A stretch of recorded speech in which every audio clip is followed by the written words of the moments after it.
At the height of his influence, one man held more sway over America's economy than many elected leaders. John Pierpont Morgan didn't just run a bank. He embodied the financial backbone of a rapidly industrializing nation.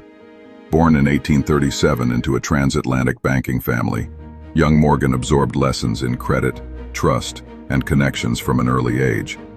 He was deliberate, exacting, and almost theatrical in his presence, traits that made him both feared and revered.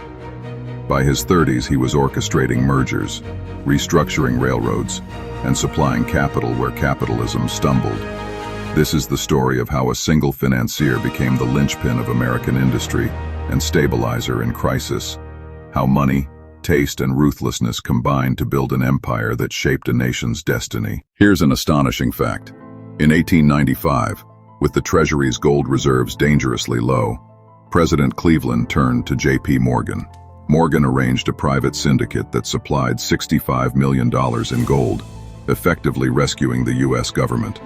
That act revealed his extraordinary reach. A second fact. In 1901, Morgan bought Andrew Carnegie's steel holdings for roughly $480 million and fused competing firms into U.S. Steel, immediately controlling about 60% of U.S. steel production. A third.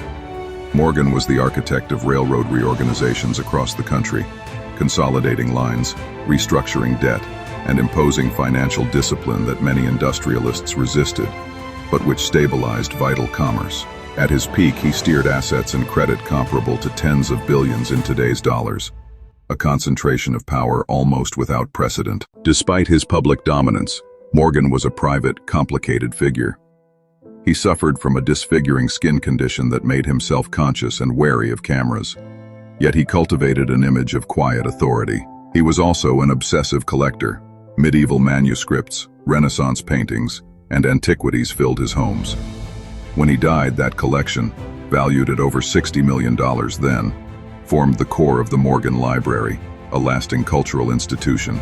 During the Panic of 1907, a fourth striking fact unfolded.